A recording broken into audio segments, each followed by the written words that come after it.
I want to start today by painting a picture. It's a scenario I think a lot of us know. It's maybe 3 in the morning, you're staring at the ceiling. Uh-huh. You've got two people, let's say they work at the same company, maybe even a few desks apart. Person A is the high flyer. They're pulling in a huge salary, getting the big bonuses, you know the type. German car, nice watch. Right. But behind the scenes, it's a total disaster. They're just drowning, living paycheck to paycheck, constantly stressed. And even with that high income, they feel completely, utterly broke. It's the classic Henry phenomenon, high earner, not rich yet. Yeah, It's incredibly common. exactly. And then you have person B. Their salary is, modest, decent, nothing that would make headlines. And yet every single year, their net worth just ticks up. They have assets, they own their time, they seem calm. The paradox, isn't it? It's the ultimate paradox because logically, the person with the bigger shovel, the higher income, should be finding more gold. So the core question we're tackling today is, Yeah. why isn't that happening? Well, it's frustrating because we're all taught that wealth is just a math problem. Income minus expenses. That's it. Right. And if the math doesn't work, we blame the tools. We download a new budgeting app, we go looking for that one hot stock that's going to fix everything. But the deep dive we're doing today, and this is based on a really fascinating stack of research, it argues that we're looking in the wrong place. The root cause isn't in the spreadsheet, it's in the mind. Specifically, it's something called wealth identity. And this is where we have to put the calculator down for a minute. Because the source material we're looking at says your financial reality is actually a lagging indicator of your identity. A lagging indicator. Yeah.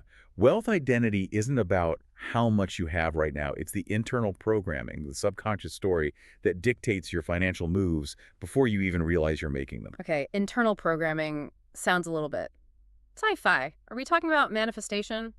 Just thinking about money until it appears. No, not at all. Not magic. It's cognitive science. The sources are basically saying we all have a financial set point. Think of it like the thermostat in your house. A thermostat. That thermostat controls the room's temperature no matter what's happening outside. I love that analogy, and I want to really dig into that in a minute because it explains so much about self-sabotage.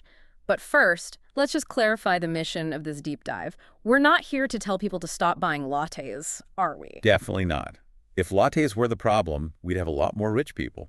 This is about the behavioral psychology behind why you buy the latte when you know you shouldn't, or, maybe more importantly, why you panic sell a stock when you know you should hold. It's about rewiring the brain's baseline. Exactly. So that building wealth becomes automatic, not a constant, exhausting battle. So let's start with this whole concept of the identity game. I think the biggest assumption, the thing most people feel, is a lack of knowledge. You hear it all the time.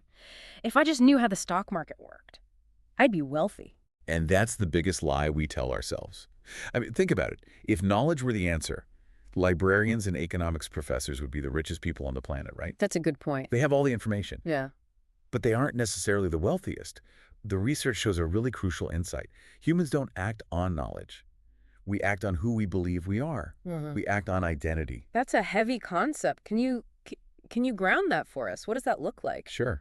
Let's say you have an internal story, maybe one you've told yourself since you were a kid, that says, I'm just not good with numbers. Or, my family is working class, we work for money, we don't have money work for us. Okay. That's your identity. Now, you can read every book on investing. You can intellectually get compound interest. But if your identity is, I am not an investor, your brain sees that new knowledge as, like, foreign code. It's just not compatible with your operating system. So it's almost like the brain rejects the transplant. Precisely. And this is where it gets really fascinating and honestly a little scary. The brain actually engages in what's called protective sabotage. Protective sabotage. Yeah. If you identify as a spender and suddenly you get a windfall, a big bonus or something, your brain sees a conflict. An error message pops up. Reality does not match identity. And to fix that, it will subconsciously force you to get rid of the money. How? Oh, you find a way. You'll lend it to a friend who never pays you back. You'll buy something you don't need. You'll just procrastinate on investing it. Your brain is trying to fix the anomaly of having money because it doesn't fit who you think you are.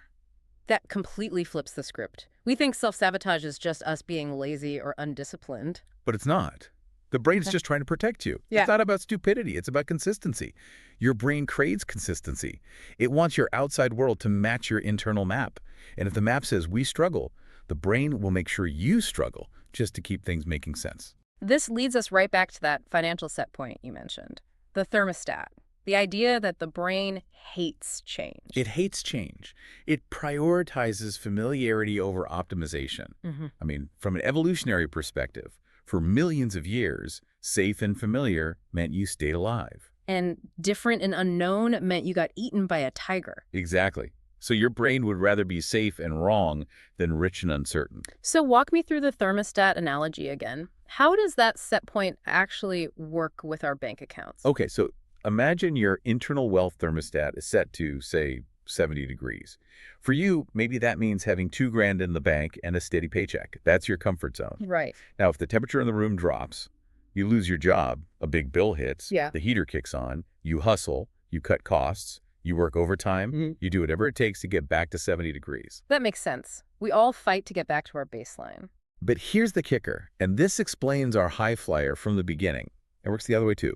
If the temperature gets too hot, say 90 degrees, you get a massive commission. Your crypto goes to the mine. The air conditioning kicks on. The air conditioning kicks on. Your subconscious goes, whoa, this isn't us. We don't have this much money. This feels dangerous.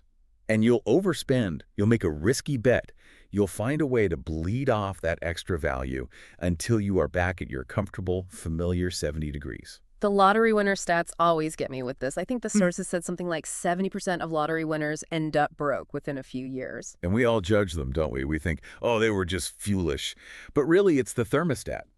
Their external reality changed overnight, but their internal identity was still set to struggle. And the internal system will always, always win. So the goal isn't to fight the thermostat, it's to just turn up the dial. That's the whole game. Okay, so if we want to change that setting, we have to see how the wealthy actually see the world. Not just what they buy, but the texture of their thoughts.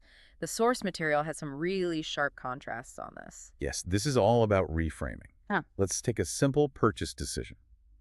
Someone with the old identity, the scarcity identity, they look at a price tag, and the first question is, This expensive? right, which is all about the money leaving. It's a question about loss.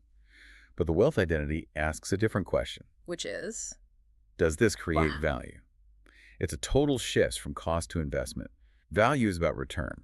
They don't mind spending if it brings back more than it took, whether that's time, joy, or more money. Okay, here's another one. Risk. The old identity asks, is it risky? And the answer is almost always yes, so they freeze. They do nothing. Exactly. But the wealth identity asks, is this risk controllable? They accept that risk exists, they're not reckless, but they look for asymmetry. Can I lose a little to potentially make a lot? Yeah. They don't run from risk, they manage it. And there's one more here that I think is the most powerful. The old identity asks, do I have enough money? It treats money like a fixed pie. And the wealth identity asks, how can I create money? This is fundamental. They don't see money as a scarce resource to hoard. They see it's a byproduct of creating value. If they don't have the money for something, they don't say, I can't afford it. Because that's a full stop. It shuts the brain down. It's a statement of defeat. Instead, they ask, how can I generate the value to get this? It switches the brain from passive to active problem solving. So it's a functional change in how you see the world. Yeah. But the system has bugs. The source material identifies what it calls 5 viruses, these specific beliefs that block this whole identity shift. Yes, these are the underground beliefs that operate in the background. The first one is a huge cultural one, moral conflict. The belief that money makes people bad or rich people are greedy. You see that in movies all the time. The villain is always the guy in the suit. Always. And if you believe that, your brain is going to sabotage your wealth building. Because deep down, you want to be a good person. You can't build what you secretly despise. You'll stay poor just to stay virtuous. That's deep. Okay, what's the second virus? The hard work trap. This is the belief that says, I must work incredibly hard to deserve money. Wait, I have to push back a little here. Isn't hard work a good thing? Hard work is a virtue, absolutely. Oh. But the belief that money can only come from suffering and exhaustion, that's dangerous. It makes you reject leverage. You'll turn down passive income or a smart investment because it feels like cheating. Because it feels too easy. Right. And you end up trading your time for money forever, which is a mathematical trap. You should run out of time. That hits home. Okay, number 3. Fear of loss. The classic investing is gambling. This one keeps so many people on the sidelines, letting inflation eat their savings alive. And number 4, externalizing. Rich people are just lucky. It's a defense mechanism. If it's just luck, Then I don't have to do anything. It's out of my control. And a comforting lie that strips you of all your power. And the last one, number 5, identity lock. This is the ultimate conversation stopper. I'm just not that kind of person. Oh, real estate? That's for other people. I'm just a teacher. The moment you say that, your brain stops looking for opportunities. Yeah. You literally blind yourself to doors that are wide open. And the scary part is these beliefs don't have to be true. They just have to exist in your head to control your life. They are the invisible scripts running the whole show. So how do we delete these viruses? I mean, the self-help world loves affirmations. Stand in the mirror and shout, "I am a billionaire." Does that stuff actually work? The source material is very blunt on this. No, it usually doesn't. In fact, it can backfire. If you're broke and you tell your brain, "I am rich," your brain just says, "No, you're not. Look at the bank balance. You're a liar." The brain needs receipts. Yes, the brain believes evidence, not words. Which brings us to the core mechanism for change that the research proposes, the proof loop. Okay, walk us through the proof loop. How is that different from fake it till you make it? Most people try to change their belief first, hoping it leads to action. I need to feel confident before I invest. The proof loop flips that. Identity transformation follows action. It does not precede it. So action first. Action first. The cycle is small action creates evidence.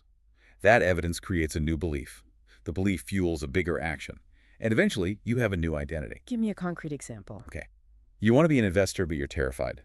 Don't wait until you have $10,000. Make $50 or whatever and buy a fractional share of an index fund. The second you click buy, you've created a piece of undeniable evidence. A fact. A fact. You could look at your screen and see, I own an asset. Your brain can't argue with that. It has to go, I guess we're doing this now. That tiny belief lets you read a finance article the next day, which leads to the next investment. So you're not tricking your brain. You're training it. You're building a case in the court of your mind. That's a perfect way to put it. Every small action is a witness testifying that you're becoming this new person. I like that. Now, the sources actually lay out a very specific 7-day protocol to kickstart this. I want to run through this because it seems really actionable. Yes, let's do it. Day 1 is rewrite the story. This is where you audit your past. What did your parents say about money? Money doesn't grow on trees. You have to bring those subconscious scripts into the light before you can deal with them. Just awareness. Okay. Day 2. The audit. You track 100% of your cash flow for 1 day. Every penny.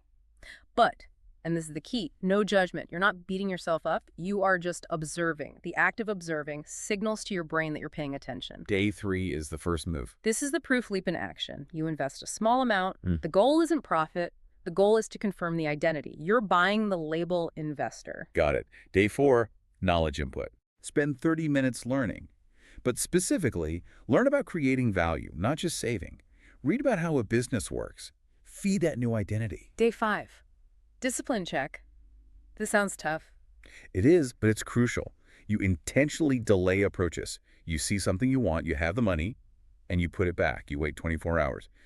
You are proving to your brain that you are in control of your impulses, not the other way around. That's a power move. Okay, day 6, osmosis. Talk to someone financially smarter than you. Just one conversation can expose you to a new way of thinking. Ask them how they think about risk. Just listen. Absorb their mindset. And finally, day 7, the declaration. You write a new identity statement. But now it's not an empty affirmation. It's backed by 6 days of hard evidence. You can write, I am a builder of long-term assets, and actually believe it because you just spent a week acting like one. It's a really solid roadmap. It moves you from wishing to being. And that's the crux of it. We get paralyzed by the mountain, but you climb it by just taking the next step. So, synthesizing all of this, the thermostat, the viruses, the proof loop, what's the big takeaway for everyone listening today? I think it's that we have to stop waiting for the external world to save us. The raise, the lottery win. That's not what changes you. Wealth doesn't start in the bank account, it starts in the mind. You don't get rich by chasing money. You get rich by becoming the kind of person who knows how to create and keep value. That distinction is huge. It's not about getting rich, it's about becoming a rich person. Right. Money doesn't follow the hardest worker. If it did, people working 3 manual labor jobs would be the wealthiest people on earth. Money follows the best system, and your identity is that system. If your internal system is set to survival, no amount of external work will lead to wealth. You'll always find a way to get back to your baseline. But if you reset that system. If you reset that system to value creation, wealth becomes almost an inevitable byproduct. That is a powerful place to leave it. The money is just the score. The identity is the game. So, here's our challenge to you. Don't wait. Start your first proof loop today. Buy one share. Read one chapter. Track $1. Prove to your brain that you're changing. Thanks for diving in with us. See you next time.